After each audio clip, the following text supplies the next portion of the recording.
Bonjour à toutes et bonjour à tous, bonjour à tous nos amis qui nous suivent sur notre Facebook.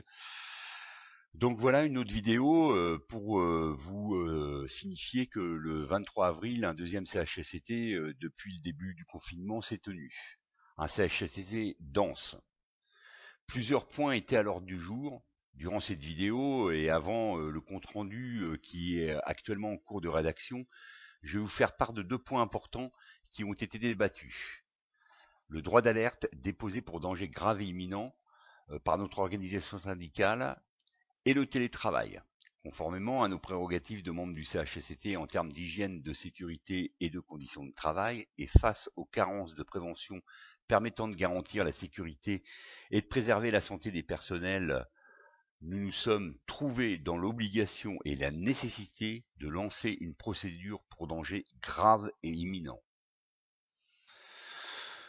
Dans les cas suspects ou avérés de Covid-19+ à l'EPSM, nous constatons un manque, voire une absence totale de surblouses à usage unique, d'absence totale de manque de surchaussures et charlottes à usage unique. Les tenues des professionnels sont changées tous les 2 jours. Dans certains services, cette consigne est donnée aux agents car le GIP de Bayeux ne renvoie pas, et en tout cas pas de manière régulière, les tenues. Je tiens quand même à vous signaler que avant le Covid-19, la consigne était de changer les tenues professionnelles tous les jours. Plus grave encore, certains agents n'ont plus de tenue et empruntent celle de leurs collègues.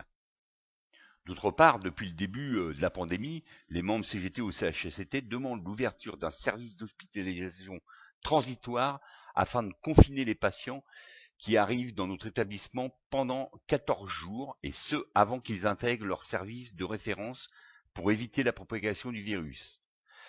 La cellule de crise a refusé la mise en place de cette disposition. Beaucoup de patients sont toujours transférés d'un service à l'autre, ce qui accentue le risque de propagation du virus. De plus, certains agents administratifs qui viennent effectuer une journée de travail en intra par semaine nous signalent un manque de rigueur dans l'application des mesures barrières à l'administration. Ils nous signalent aussi qu'il n'y a pas de lingette de désinfection pour nettoyer le matériel utilisé, qu'il n'y a pas de masque alors que la circulation oblige à des croisements rapprochés. D'autre part, nous savons que le CHU, hôpital pilote du GHT, équipe tous les personnels de l'administration et technique de 2 masques par jour sur demande via la médecine du travail. Aucune information n'est donnée sur les lieux de repas pour ceux qui se restaurent dans les offices. Pas de solution hydroalcoolique à disposition, pas de désinfection après l'utilisation du matériel mutualisé comme par exemple l'imprimante.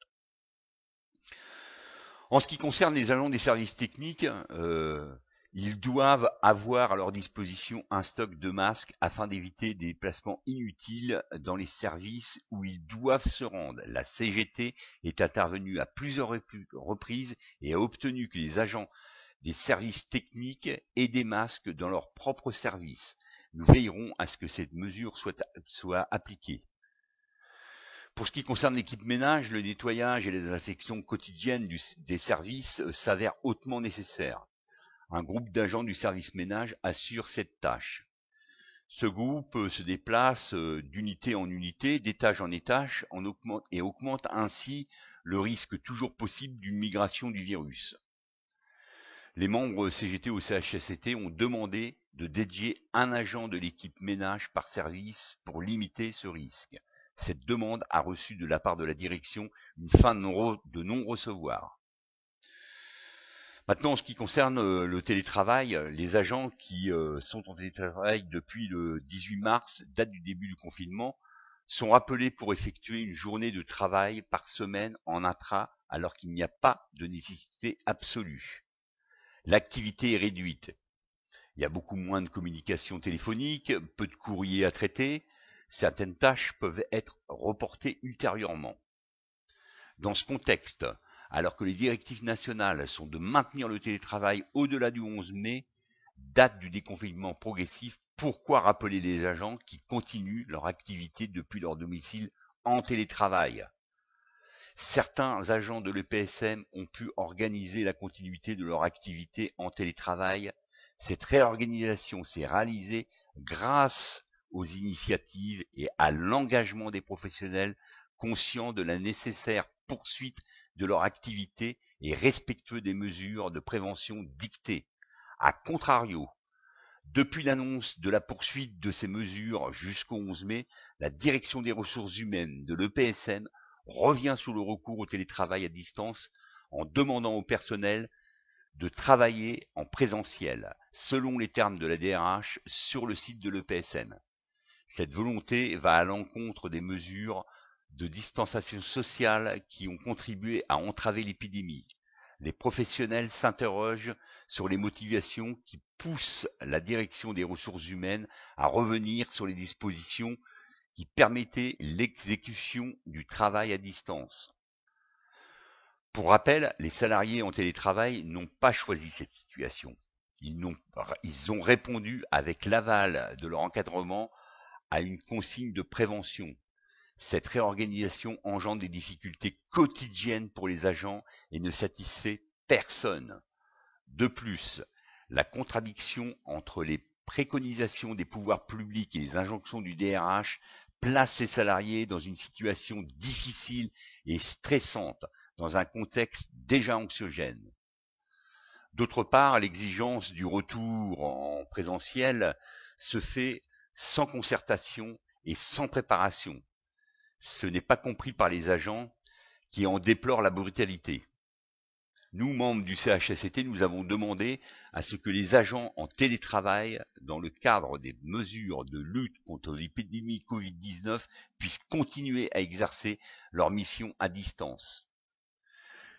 Nous avons aussi demandé, dans ces termes, au directeur d'appliquer dès à présent les recommandations de prévention prévues par les pouvoirs publics. Nous lui avons rappelé son obligation de protéger la santé des personnels en pointant qu'il est impératif, en cette période de confinement qui n'est pas arrivée à son terme, de maintenir le télétravail. D'ores et déjà, nous invitons les personnels qui ne se sentent pas en sécurité parce que la direction refuse de mettre à leur disposition tous les moyens de protection qu'ils demandent, de faire valoir leur droit de retrait. Pour cela, il ne faudra pas hésiter à nous appeler. Pour rappel, le droit de retrait, il est individuel, mais il peut être aussi collectif. Le droit de retrait, pour le faire appliquer, c'est très simple. Aujourd'hui, il y a un contexte national de propagation d'un virus, donc le danger grave et imminent, il est avéré. Le directeur, il doit vous fournir tous les moyens de protection pour faire face à cette saloperie qui circule actuellement un peu partout. Donc de manière très claire, vous appelez, si vous n'avez pas, si vous demandez à avoir une solution hydroalcoolique, des lingettes, un masque, etc., et que le directeur ou que votre encadrement ne veut pas vous donner ces moyens de protection, vous appelez votre cadre de proximité et vous lui dites, voilà, je vais faire valoir mon droit de retrait, je vous signifie que je vais quitter mon lieu de travail. Avant ça, je vais appeler l'administrateur de garde pour lui dire exactement la même chose, que vous allez faire valoir votre droit de retrait parce que vous avez demandé des mesures de protection à la direction et que ces mesures de protection, vous ne les avez pas. Donc, une fois que vous avez l'administrateur de garde, vous avez fait part de ce droit de retrait à votre encadrement et que vous avez l'administrateur au téléphone, vous lui dites, je veux que vous mettiez à ma disposition le registre de sécurité. Dans le registre de sécurité, vous consignez et vous motivez le fait que vous demandez des protections depuis un certain moment et que vous n'avez pas ces protections et donc que vous faites valoir vos droits de retrait. À partir de ce moment-là, deux solutions le directeur a deux solutions pour répondre à votre demande. Soit il répond favorablement, parce que si vous avez demandé des solutions hydroalcooliques, des masques ou des lingettes, etc., et il vous les fournit, vous reprenez le travail. soit il vous le dit, je considère que vous n'êtes pas en danger grave et imminent, je vous demande de reprendre votre poste de travail. À ce moment-là, vous revenez sur votre poste de travail. Il est important que vous sachiez que vous ne pouvez, le directeur ne peut, la direction en général ne peut pas prendre de sanctions contre vous. Il ne peut pas le faire, ni en termes de disciplinaire, ni en termes de salaire. Alors vous allez me dire, mais si j'ai repris mon poste de travail et que j'ai toujours pas les dispositifs de protection, à quoi ça sert? Eh bien, tout simplement qu'à partir du moment où le directeur a fait le choix de cette deuxième solution, vous appelez un membre du CHSCT. Nous viendrons sur place. Nous viendrons vous rencontrer et nous viendrons voir ce que vous avez écrit au registre de sécurité et nous viendrons compléter le registre de sécurité. Ensuite, nous demanderons un CHSCT extraordinaire sur votre situation. Et de là, forcément, par la force des choses, nous aurons gain de cause et vous aurez toutes les mesures de protection que le directeur doit vous fournir. Voilà comment le droit de retrait doit s'appliquer. Pour continuer, on souhaite quand même vous dire que la direction s'oppose depuis un moment à nos propositions et reste inflexible sur le dispositif qu'elle a choisi. Pour la direction, une bonne politique de mesures barrières sociales est suffisante. Pour nous, membres CGT au CHSCT, la direction n'a pas répondu et ne répond en rien aux questions que nous lui avons posées. Pour conclure sur ce CHSCT, la CGT a proposé une délibération reprenant l'ensemble des situations rencontrées par les agents tenus d'assurer dorénavant leur activité en présentiel. Cette délibération souligne les manquements à la sécurité des professionnels exerçant leur mission dans le cadre de l'épidémie Covid-19. Cette délibération a été soumise au vote. Donc sans surprise, la CGT a voté pour et la CFDT n'a pas pris part au vote.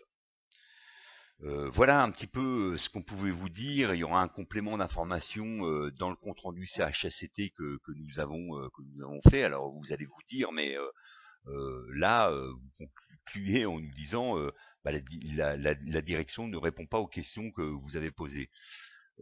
C'est très loin d'être terminé. Nous avons déposé donc ce droit d'alerte pour danger grave et imminent. C'est pas pour que ça en reste là. Il y aura des continuités à tout ça et on vous fera des comptes rendus réguliers sur l'évolution de la situation. D'autre part, chers amis, la prochaine vidéo sera axée sur les AAP. Voilà mes amis ce qu'on pouvait dire aujourd'hui et pour conclure, je tiens à vous dire comme d'habitude, ne restez pas seuls, informez-vous, informez-nous. À très bientôt.